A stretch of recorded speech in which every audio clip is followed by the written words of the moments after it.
Bom dia, boa tarde, boa noite.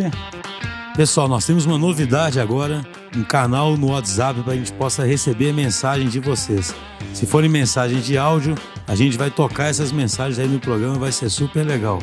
O telefone é 31 99697 7104.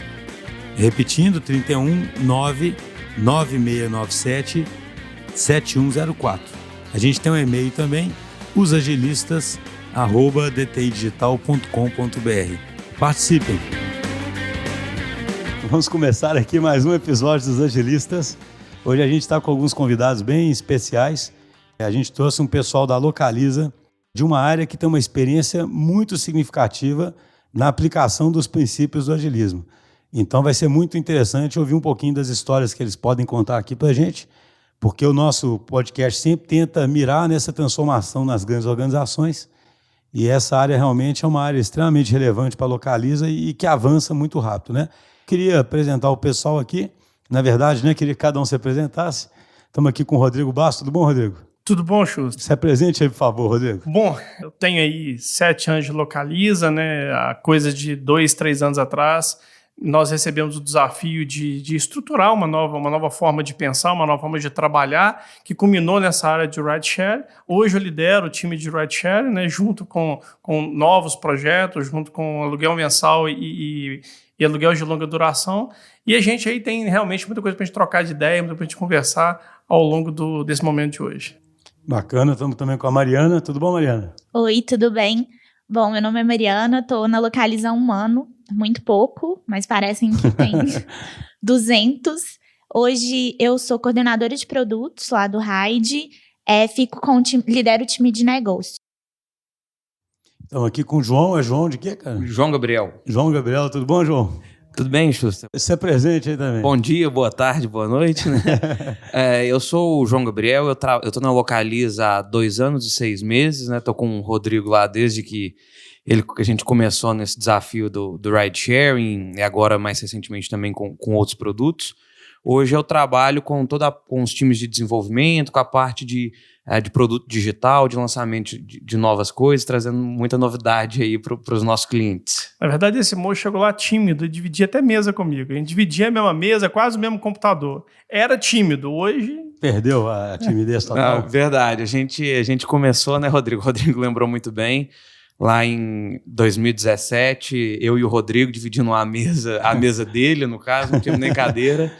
E hoje a gente aí estamos muito grandes, né? Temos diversas pessoas na nossa equipe de desenvolvimento, temos muitas pessoas no time de negócio, então de 2 pessoas podemos falar que virou uma equipe gigantesca. Isso que é interessante, a gente pode falar sobre isso daqui a pouco, né? Vamos apresentar o Lucas antes.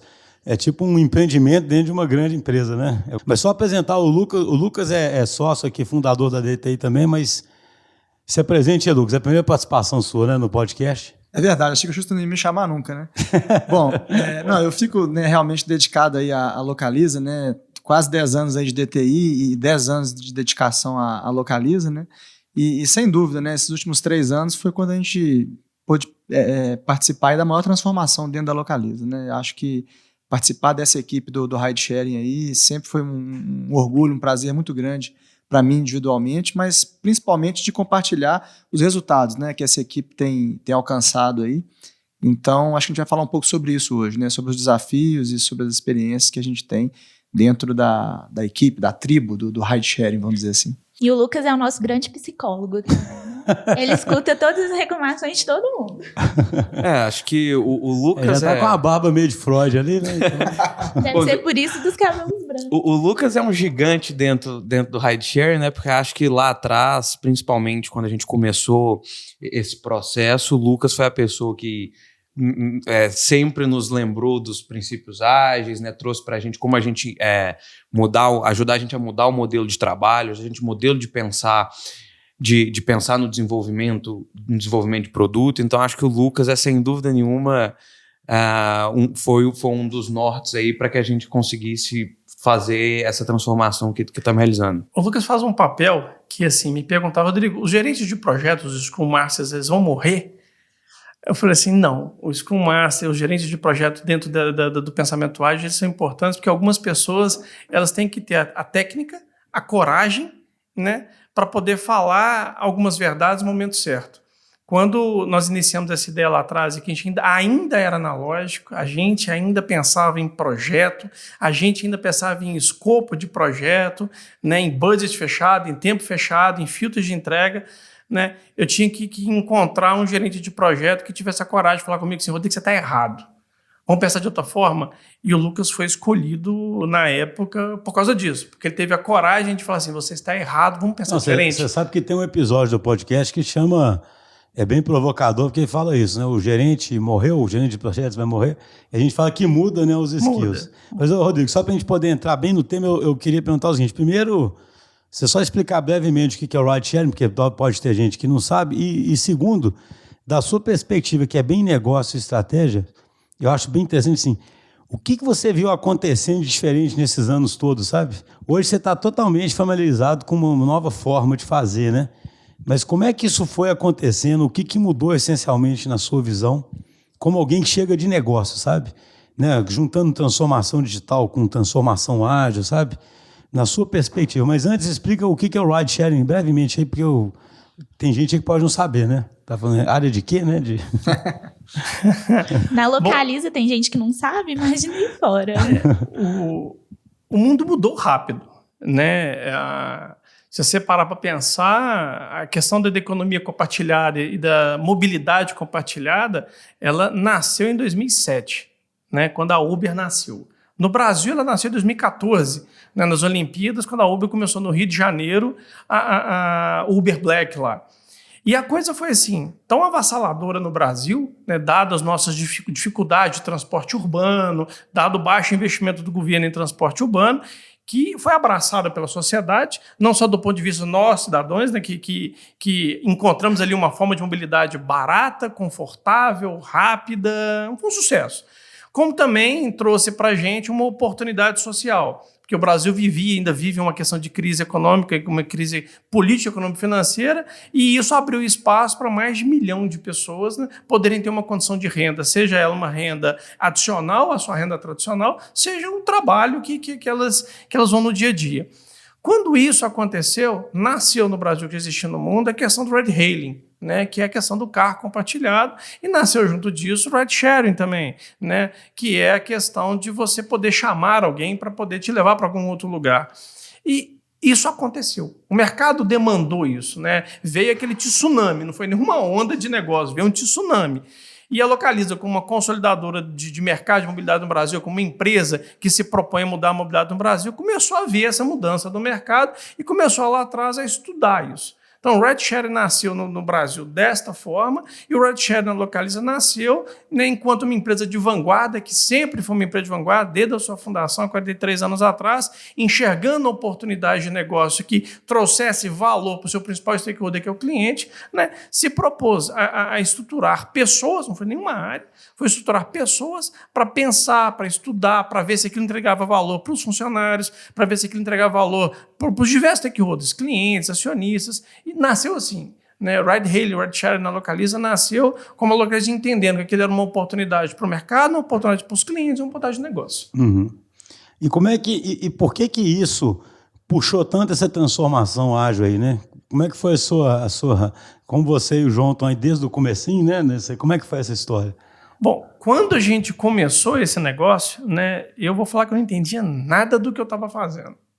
E aí a primeira coisa que aconteceu foi a gente viver o ecossistema. Eu fiquei uns 3 meses vivendo o ecossistema. O que é viver o ecossistema? Eu dirigi o Uber, eu dirigi 99, né? Eu tive um evento que eu levei um amigo que há muito tempo eu não via para o aeroporto de Confins, na hora que eu parei o carro, me deu o cartão de visita dele, ô Rodrigo, você é engenheiro, cara, você está procurando emprego, você está dirigindo Uber aí, você está procurando uma oportunidade. E viver isso é muito importante, porque se colocar na pele do cliente, se colocar atrás dos olhos do nosso cliente, do principal stakeholder desse processo, nos trouxe aprendizado. Não só isso, né? Mas também viver nos momentos de cadastro, viver os momentos de onde eles almoçavam, onde eles iam, ter essa experiência completa, né? Me trouxe uma visão da percepção do cliente. E outra visão, Quando eu comecei a viver isso, eu vi que o mundo era digital. Porque toda a concepção desse negócio, a partir dos diversos aplicativos, seja Uber, seja Cabify, seja 99, seja YetGo, seja Venom, seja ForMove, seja o que for, nascem já digital. Nascem já pensando em CX, nascem já pensando em UX, né? Em User Experience, em Customer Experience. Então, naquele momento eu falei assim, vou ter que virar um cara digital, né, nos meus 40 anos. Né? Eu já tinha 40 anos na época, e aí veio uma outra coisa na minha cabeça na época, que as pessoas que vão se confirmar enquanto profissionais nesse novo momento da transformação do fazer, do trabalhar, são as pessoas com capacidade de se adaptarem, adaptabilidade. Naquele momento, eu acho que a grande transformação foi essa, foi viver o ecossistema, entender como é que o cliente enxerga isso e caminhar para o digital. Ou seja, é interessante, né? Esse negócio já nasce com uma barra mais alta, né? No sentido de ser digital e essa necessidade de customer experience, né? E aí, quando é que você começa a perceber, talvez, que a forma tradicional não ia dar certo? Entendi. Como é que começou a ir para essa forma diferente para montar essa equipe atual que já...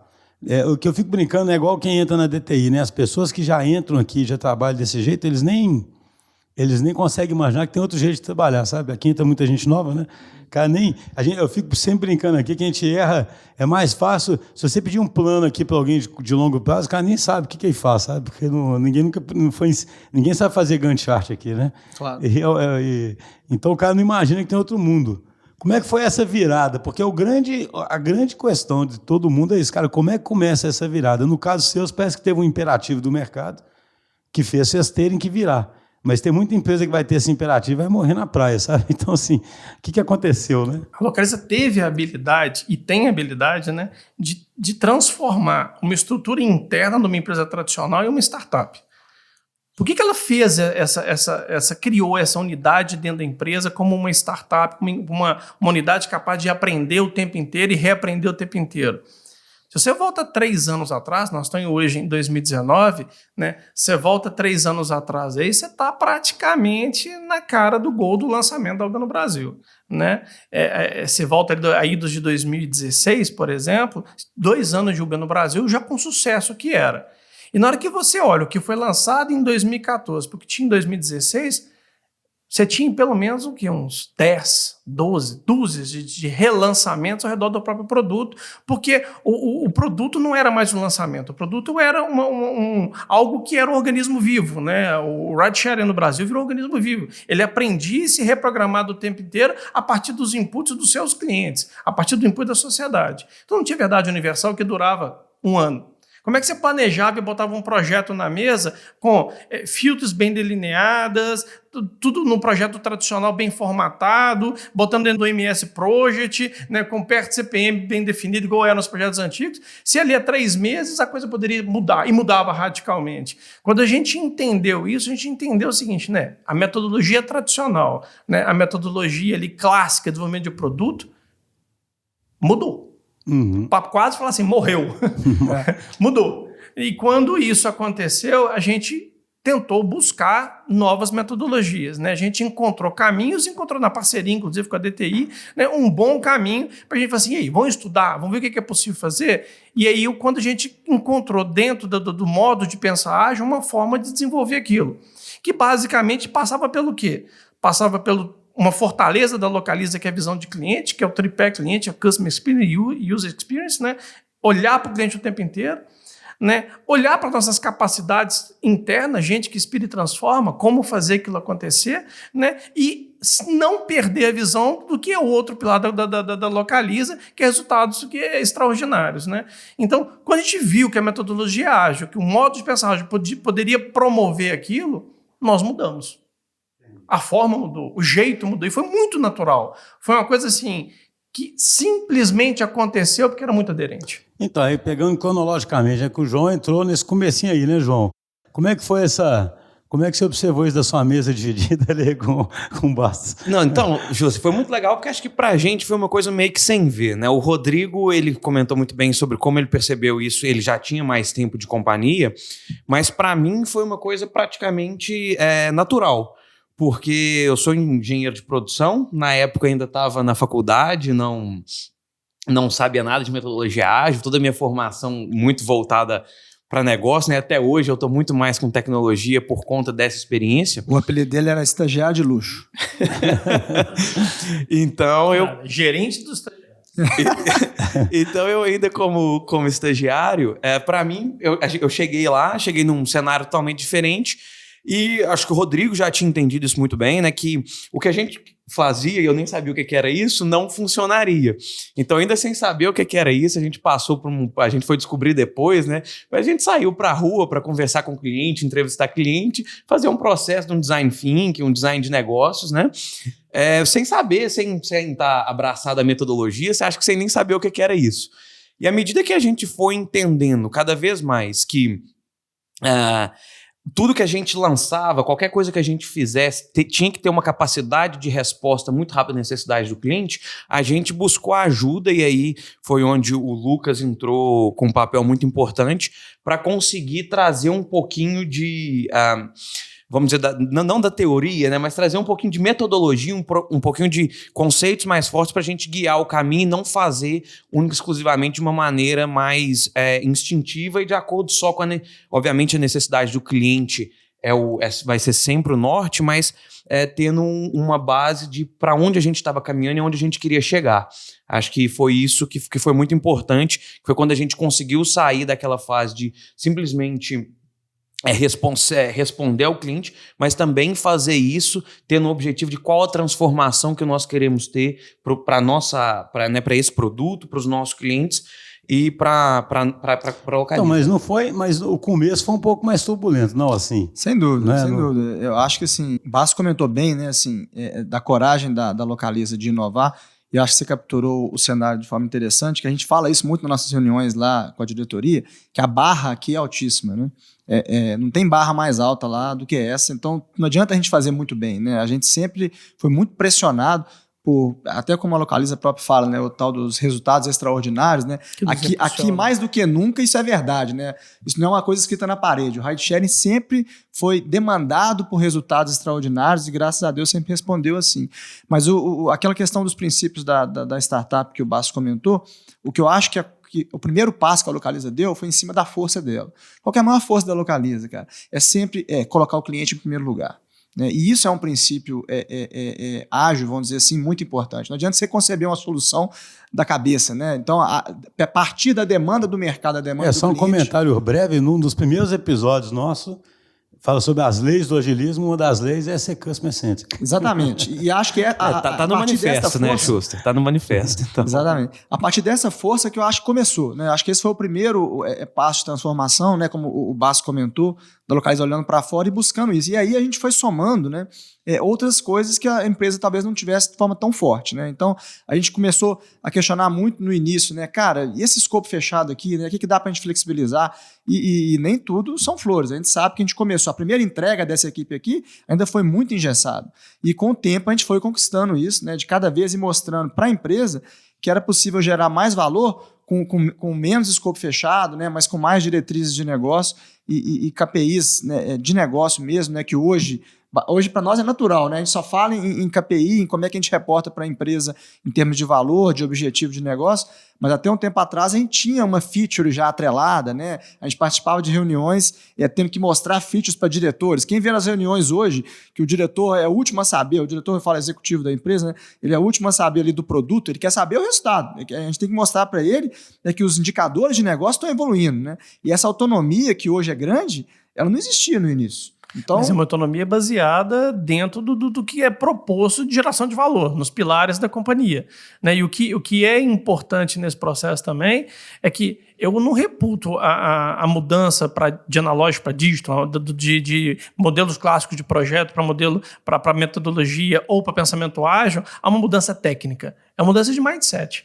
Ao longo desses últimos 2, 3 anos, eu acho que os grandes tropeços que nós tivemos nesses processos de desenvolvimento, e sempre tem tropeço em processo de desenvolvimento, não foram tropeços puramente técnicos, foram tropeços de aprendizado de mindset. Acho que a transformação digital, na minha concepção, né, e o Schuster é especialista nisso daí, não é uma transformação técnica. É uma transformação no modo de pensar, é uma transformação no mindset das pessoas, é uma transformação em como a empresa sente aquilo. Então, quando você tinha as primeiras reuniões de diretoria, diretoria executiva, junto com a diretoria de área, a gente sempre voltava ao status quo, né? Mas o que vai entregar? Qual que é a tela que vai entregar? O que a gente conquistou, igual você está falando ao longo desse tempo, foi a mudança de mindset digital. Né? O que nós vamos entregar de valor para o cliente? Quando você consegue conceber que o valor para o cliente, né, customer centric, está sendo atendido, qual que é a carinha da tela, qual que é o design da tela, fica para o segundo plano. Vem para o primeiro plano o quê? A entrega. Então, e olha que interessante, então, né? Você chegou a falar aí que... Acho que o Lucas falou, né? Que isso é como se fosse uma startup lá dentro. Então, eu queria perguntar para a Mariana, que veio de outras, né, organizações e chegou até 1 ano, né? Que você disse. Isso, exatamente. Então, você sentiu essa autonomia? Você sente uma diferença de outros lugares onde você talvez não tivesse autonomia? Porque isso Fala da sua entrevista. Isso é um dos assuntos mais sensíveis que existem. Bullying agora, é a hora dele falar a história de como a gente se conheceu. Mas o Rodrigo sempre brinca comigo e que na minha entrevista eu falei que uma das minhas grandes dores na empresa que eu estava trabalhando anteriormente era que eu não via os meus projetos na rua. E eu já trabalhava na área de produtos, sempre esse viés na minha carreira profissional, e era exatamente isso, eu não via, os projetos eram muito longos, a diretoria tinha que aprovar tudo, então os projetos demoravam muito para ir para a rua e a gente começava a ver o resultado daquilo. E eu estou vivendo exatamente o oposto hoje na posição que eu estou. Então, assim, a gente erra muito rápido, né? A gente experimenta muito, a gente tem condições, autonomia total para colocar as coisas na rua, para testar, para levar para o mercado, para ver os resultados e decidir se aquilo vai para frente ou não. Então, assim, é um gap gigantesco das minhas experiências anteriores, assim. Com certeza, a Localiza, o Hyde, principalmente, ele tá anos-luz na frente do que a gente fazia anteriormente. Entendi. Voltando ao pensamento ágil, né? Quando ela fala a gente erra rápido, a gente pensa rápido, a gente testa rápido, MVP pequenininho, controlado dentro do ecossistema que a gente trabalha, a gente corrige aquilo rápido e a gente tem condição de pegar os inputs do cliente, fazer focus group, fazer pesquisas quantitativas, qualitativas muito rapidamente, colher aqueles resultados e mover para dentro da transformação digital para que aquilo possa ser realmente conectado dentro do desenvolvimento. Então, mas é uma pergunta, como é que você, como o líder da área, porque é muito curioso isso. Toda vez que a gente fala de autonomia, muitos clientes na hora perguntam, nossa, mas autonomia, fazer o que quiser, eu até brinco, né? Eu falo, cara, quem tem autonomia fazer o que quiser na vida? Ninguém tem, né? Autonomia fazer o que quiser, né? Mas uma das coisas mais difíceis que tem é o líder, nas organizações tradicionais, o líder da autonomia, né? Que é o que você sentia, né? Por que você acha que você tem isso lá? E aí eu pergunto pro Basco, como é que você tem coragem dessa autonomia, Basco? Eu acho que a resposta é muito simples. Assim, eu acho que todo mundo sabe exatamente o que se espera, o que a empresa espera, o que nosso cliente espera. E aprende rápido isso, né? E aprende rápido. Assim, a gente está constantemente na rua, a gente está constantemente recebendo feedback, recebendo o desdobramento dos objetivos de negócio. Então, eu acho que está todo mundo na direção correta. Então, é muito fácil a gente tomar decisão quando a gente sabe para onde a gente tem que ir. Acho que tem muito a ver também com a questão de ganhar o direito de errar, né? Acho que a gente escuta muito isso em alguns outros podcasts aqui dos agilistas, que obviamente, no começo, a diretoria executiva, a liderança da empresa, ela vai ter restrição que a gente está tentando fazer. Eles não vão simplesmente te dar total autonomia. A autonomia é um processo, né? À medida que a gente passou por essas primeiras reuniões, onde foi muito difícil, onde a gente teve que validar feat, onde a gente sofreu. As primeiras entregas, né, João? Primeiras entregas, não só a primeira, na verdade. Onde a gente teve que voltar para trás e refazer, a gente ganha também, a gente mostra que, olha, o que as entregas estão gerando resultado, elas estão entregando o que os clientes esperam, elas estão respondendo aos objetivos da empresa, você ganha autonomia com a empresa mostrando resultado também. Então, acho que não existe essa transformação de algum dia alguém resolve dar autonomia para as pessoas e a partir de amanhã as pessoas têm autonomia e vão atuar dessa forma. Acho que é um processo onde... É conquistado, né? Sim, um processo de mudança, onde você tenta fazer uma mudança, você tem uma visão diferente e a partir daí, a partir das entregas bem-sucedidas, a gente vai conseguindo cada vez mais chegar no modelo que a gente atua hoje. E, Schuster, só para exemplificar, porque a gente olha, né, o mercado assim, e eu não tenho dúvida que o Hyde aqui, nesse caso, é um case de muito sucesso, quando a gente fala de autonomia, né? Hoje, né, o João já trabalha lá, às vezes, com problemas de negócio que são trazidos pelo Rodrigo ou pela Mariana, e ele recebe um problema, às vezes, muito mais do que uma solução, né, que é o que a gente via há alguns anos atrás, dentro da própria Localiza ou em outras empresas, né? O pessoal chegava tentando dar uma solução para o time digital, para o time de produto ou para o time de desenvolvimento, né? Simplesmente implementar aquilo ali. E o João hoje, às vezes, passa mais do que isso. Eu vejo, às vezes, ele pegando problemas lá e passando para as equipes, entendeu? Assim, porque as equipes hoje, elas, no nível de desenvolvedor, elas conhecem esses valores. Né, elas participam, né, das discussões, elas são orientadas aos valores de negócio da empresa, aos resultados de negócio da empresa, do desenvolvedor ali, ao cara de UX, as pessoas que estão garantindo a qualidade do software. Né? Então, eu acho que essa permeabilidade que a gente tem, assim, do que é valor para todo mundo, né, é que consegue fazer com que essa autonomia chegue até o último nível. Né? Não estou aqui falando que isso é perfeito, que já estamos, né, João, no estado da arte, mas a gente já tem bons casos de sucesso lá com isso. Não, com certeza. A gente fez uma coisa que para Localiza acho que era inimaginável, né, até para o mercado, que é pegar desenvolvedor, viajar com o desenvolvedor para conhecer operação longe de casa, né, tirar o cara uma semana, falar, olha, vamos viajar, vamos conhecer como é que funciona e tentar aproximar as pessoas. Acho que é muito disso. O escopo, o nosso desafio é muito grande, né? O ride sharing, também com os outros desafios da diretoria, nós temos um desafio muito grande. Então não dá para a gente centralizar a capacidade de pensar soluções, né? De entregar features, de entregar soluções que os clientes querem em 3 pessoas ou até mesmo em um pedaço desse ecossistema. Né? Então a gente entende. Ô, João, até porque a gente aprendeu, né, rapidamente que isso aí mata a inovação. Né? Sim. E esse time do Hyde, ele trouxe inovações muito legais para o mercado. O produto hoje é reconhecido como produto inovador, e eu acho que um dos fatores de sucesso aí, não só para ser ágil, para ser dígito, mas principalmente para gerar soluções disruptivas e inovadoras, né, é conseguir não engessar, não quebrar aí esse modus operandi da equipe, né, naquela tradicional cultura de comando e control, que a gente sabe que assim, pode até funcionar, mas inovar não vai. Né? Isso a gente aprendeu e estamos vivendo isso. A equipe tem que ter, para inovar, eu fico brincando, a equipe tem que ter espaço, né? Se não tiver espaço. Eu queria só te fazer uma pergunta que eu sei que é provocadora, porque eu fico me colocando sempre no papel de quem está ouvindo, né? Aí eu falo assim, poxa, Basso, você como líder da área, como é que você tem coragem de dar essa autonomia para o pessoal? Isso não te incomoda? Você não está perdendo o controle da situação? Não. Perguntas que eu sei, você não tinha que estar controlando mais, mas se eles decidem esse tanto de coisa, o que você faz, afinal das contas? Que é os questionamentos, né?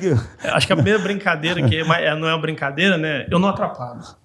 Acho que a primeira coisa é não atrapalhar. Né? Mas a empresa ela é muito hábil em estabelecer quais são os seus objetivos estratégicos. Né? Na hora que você olha para a empresa, é claro, em todos os lugares da empresa, né, os pilares estratégicos da empresa. Né? A questão da visão de cliente, a questão da visão da gente que inspira e transforma, o resultado extraordinário que nos impulsiona. Isso é muito claro. Quando você se fundamenta nisso, para qualquer coisa que você vai fazer, né, você está empoderando o time a buscar isso. Dentro do Rideshare não foi diferente. A gente pegou isso, trouxe para dentro do nosso universo, ouviu o cliente. Quando você ouve o cliente, você está se fundamentando em Customer Centric, você está se fundamentando num pilar da Localiza, e você estabelece em time qual que é os próximos passos. O que nós vamos fazer no próximo período? E uma coisa que a gente já aprendeu os próximos períodos são sempre curtos. Eu não tenho 1 ano, 2 anos. Eu tenho ali um período, um ciclo que vai ser vivido, que o time está todo empoderado dentro daquilo que o time entendeu que é importante fazer a partir da visão do cliente. Então as pessoas trabalham. Né? A gente aprendeu que o dia a dia dentro do pensamento ágil, ele vive como se fosse numa rede, que as pessoas estão ali responsáveis por aquela atividade dentro daquele período que foi subscrito na última conversa nossa. E todo mundo tem imbuído em fazer aquilo. Se alguma coisa mudar, como os períodos são curtos, todo mundo vai mudar junto. Então o poder do time. Né? O líder está ali para tirar as barreiras da frente. E quando isso acontece, eu até brinco com uma frase que não é muito politicamente correta, mas a gente age igual a Al-Qaeda, né? São redes conectadas. Né? E aí, assim, se uma célula cai, a outra célula está ali para apoiar. Né? Se outra célula cai, a outra célula está ali para apoiar. E aí o negócio se torna ágil e se reverbera e se refaz rapidamente. Quando você entende que o time inteiro está conectado em rede, com objetivos em comum, a coisa acontece. E ela acontece quanto time. Então eu não estou empoderando um indivíduo. Eu estou empoderando o time. E aí é o contrário. Não é mais eu, como líder, empoderando o time. É o time que está me empoderando para poder, dentro do que foi visto, sob a visão do cliente, sobre resultados extraordinários, sobre pessoas que inspiram e transformam, o que defender, o que tirar de barreiras da frente para que as coisas possam acontecer. No processo de transformação que houve no Ride Sharing, não fui eu que empoderei meu time. Foi o meu time que me empoderou. Cara, foi o time que empoderou o time. E aí, Rodrigo? Esse insight é fantástico, né? Você sabe que um livro que influenciou muito a DTI chama Reinvent Organizations, que fala sobre... Foi quando a gente resolveu descentralizar totalmente a empresa, sabe? E aí o cara fala um negócio muito interessante, muito parecido com o que você está falando, sabe? Porque ele mostra que esse termo empoderar, ele passa até a não fazer sentido para as pessoas, porque isso não está nem muito em discussão. É meio que óbvio que você pode fazer as coisas, né? Porque empoderar pressupõe que você está limitando a pessoa e aí naquele momento você vai lá e empodera, né? Eu nunca tinha visto essa definição, essa inversão que você falou, achei muito interessante, né? O líder fica mais empoderado pelo time, porque ele sai, inclusive, atrás de remover impedimentos muito mais relevantes que vão fazer a coisa acontecer, né? Sim. Do que ficar tentando da cadeira dele. Você concorda que o líder agora fica muito mais perto da ação? Sim. Por que eu gosto sempre de insistir nisso? Porque o líder, cara, se ele não começar a entender essas coisas nos mais diversos níveis, ele não deixa a estrutura modificar, né? E o líder está muito acostumado a ficar sentado na caixinha dele, né? Eu estou apontando aqui, nós estamos no podcast, né? Ele tem lá a estrutura hierárquica, né? E está sentado na caixinha. E eu falo sempre para os clientes, cara, o líder agora ele sai ali daquela caixinha e ele está mais perto da ação, participando da ação e tirando impedimento, né? Eu falo contigo que eu sou mais uma parte da rede, né? Eu sou mais uma célula. É o Osama. Eu sou mais uma parte. Eu não uso barba, não. Só o Lucas que usa barba. Aliás, eu adoro fazer barba de manhã. Mas eu sou mais uma parte da célula. As analogias, né? É ele que fez a analogia, né, Xuxa? Aí nós estamos liberados.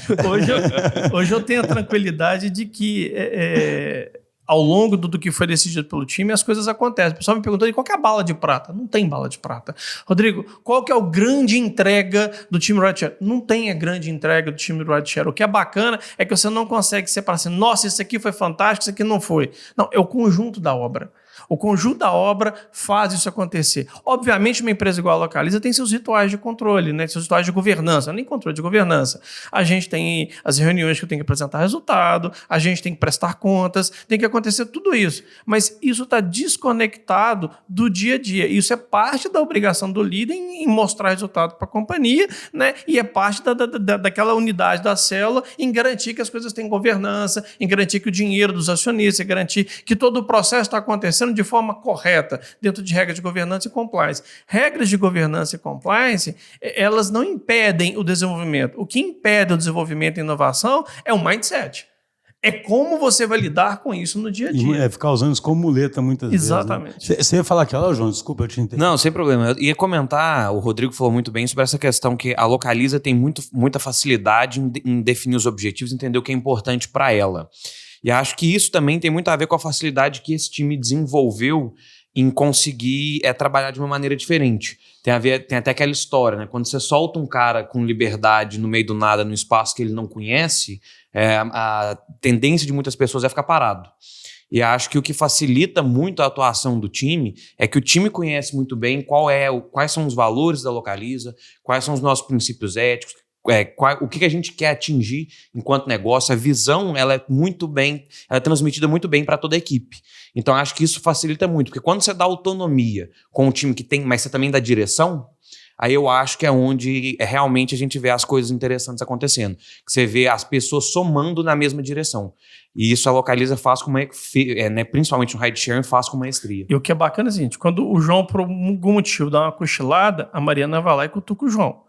Quando a Mariana dá uma cochilada, né, aí vem a Anitta e cutuca a Mariana. E assim sucessivamente. Como você está ligado, como se fosse realmente células conectadas em uma rede, todo mundo voltado para o mesmo objetivo, uma célula não cai, porque um vai lá e ajuda o outro, um vai lá e cutuca o outro, um vai lá e impulsiona o objetivo junto com o outro. Ô, Rodrigo, só lembrando, né? Porque como a barra aqui é altíssima, né? O Rodrigo fala cochilado, o máximo que eles podem é dar uma piscada, tá, gente?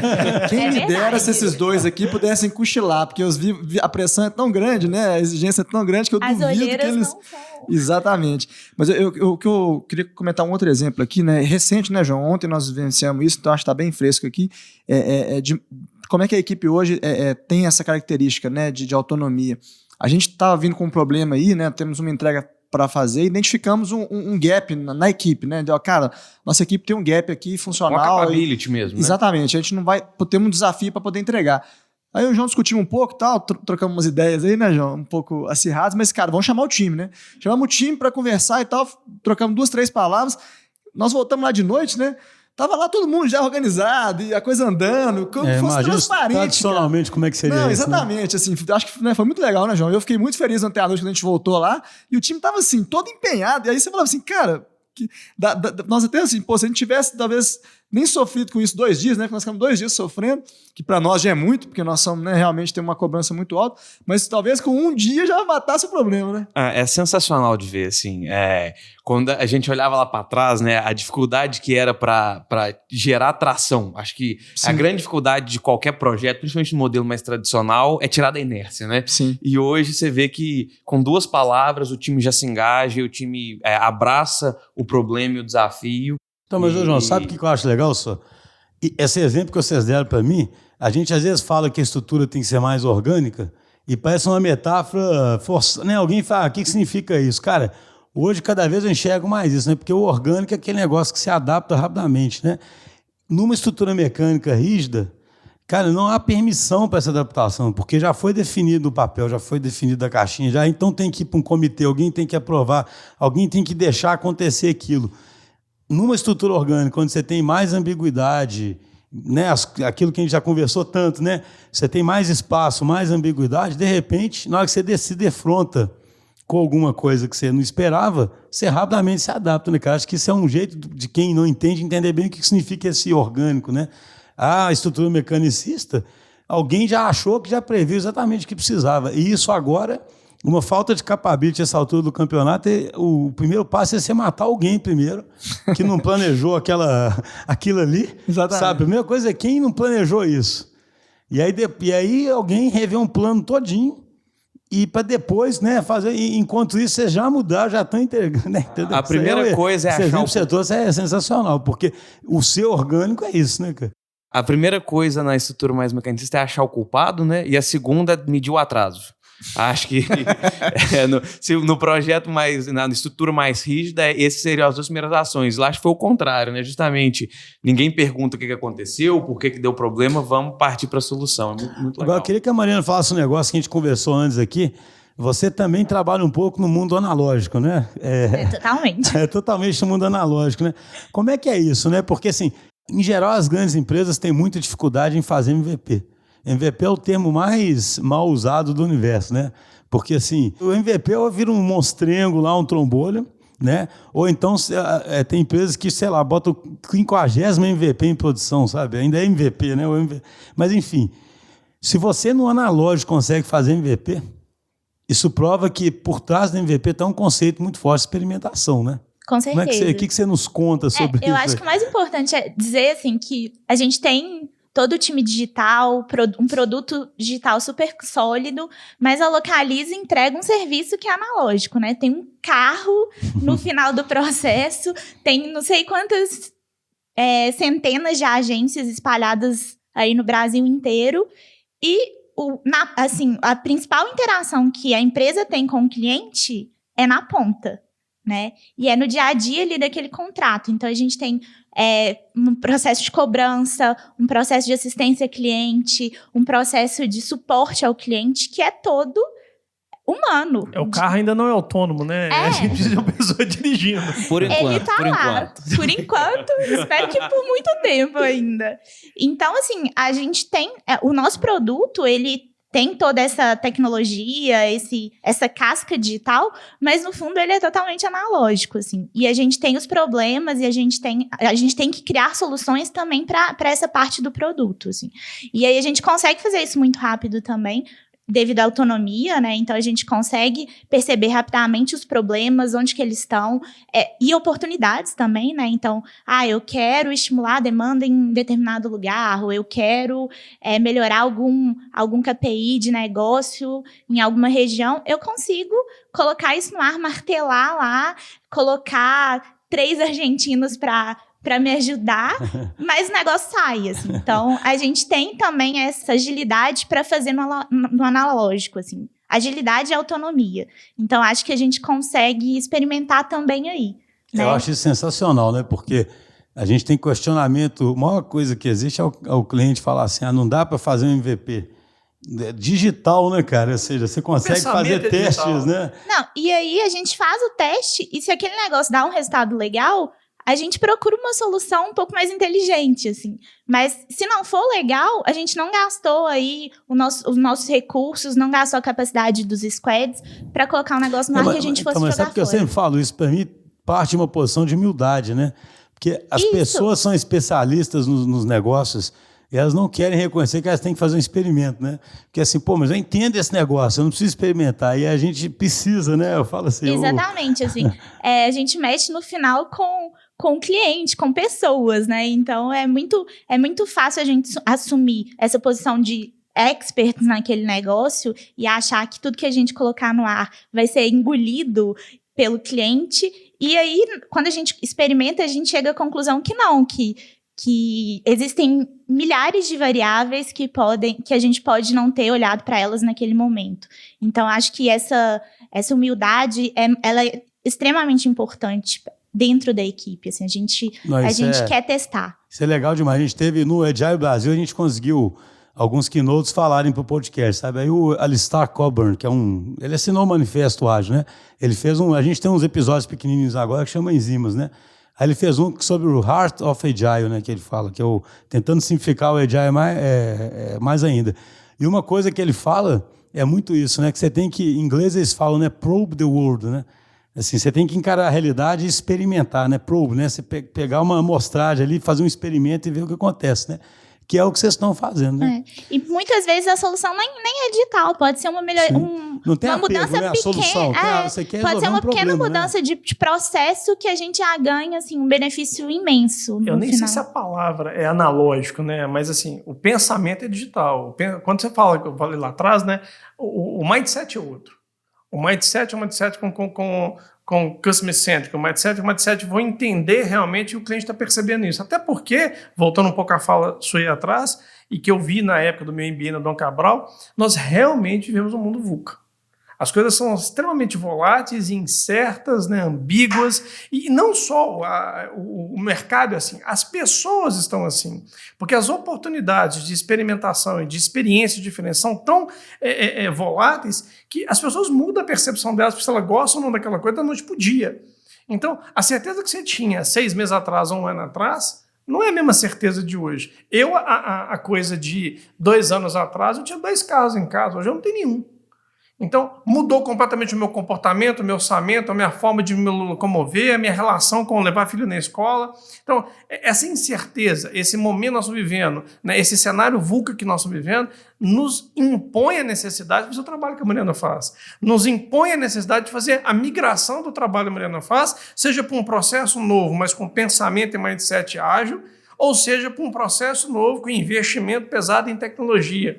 E muitas vezes a solução de tecnologia não é a melhor solução. Muitas vezes a solução de mudança de processo não é a melhor solução. Qual que é a melhor solução? Aquela que atende melhor os anseios do cliente, aquela que atende melhor os anseios da corporação, os anseios das pessoas que trabalham na corporação.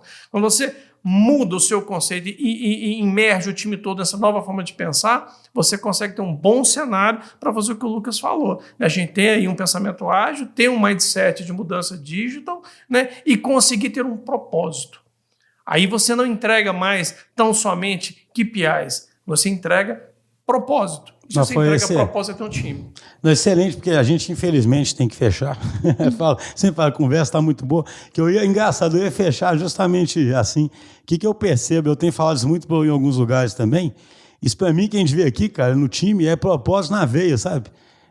Porque eu fico brincando, o que eu chamo de propósito na veia? Em vez de alguém tentar criar um propósito elevado, poético, misterioso, que vira sempre aquela piada, né? Faça o mundo melhor. Sabe? Assim, cara, quando fala em propósito, não significa assim, você pode até dar sorte de ter um propósito elevado desse, mas, cara, você conseguir ser relevante, conseguir experimentar, conseguir participar, ver as coisas acontecendo, isso é muito satisfatório, né? Eu acho que assim, a cola que une. Tem um livro, né, que ele defende isso, né, um autor aí que defende isso, que essa cola que une todo mundo é o propósito nesse sentido, né? Quando você tem autonomia e tem que tomar uma decisão, no fundo tem um propósito muito forte orientando todo mundo, né? E no final do dia, o que a gente está fazendo ali é proporcionando oportunidade para a vida dos nossos clientes. Acho que principalmente a Localiza sempre se baseou em fazer parte da vida das pessoas, né? Em proporcionar experiências, em proporcionar reuniões, a possibilidade de reuniões de trabalho, executar o seu trabalho. Mas no ride sharing isso é muito, para a gente, isso é muito especial. Porque a gente está proporcionando para as pessoas, para os nossos clientes... Isso é muito concreto mesmo, né? E vocês conseguem experimentar e fazer isso melhorar mais ainda, Sim, né? Isso exatamente. cria um ciclo virtuoso, que é o que nós estamos vendo aqui, né? E para quem está lá, só para finalizar, assim, para quem está lá dentro trabalhando também, né? O propósito é muito satisfatório, porque as pessoas crescem muito rápido, porque elas estão sempre inovando. Sabe, elas acordam de manhã sabendo que tem um desafio, sabendo que a barra é alta e que elas vão inovar, e na maioria das vezes conseguem. E quando erra, é o contrário, todo mundo ajuda para corrigir. Então eu acho que pessoalmente também a gente está vendo um crescimento muito grande das pessoas lá. Eu acho que essa dimensão também é muito relevante. Foi um prazer, acho que foi uma conversa excelente. Um abraço a todos. Obrigado, Schuster. Valeu. Obrigado, Chus. Um abraço. Até a próxima, pessoal.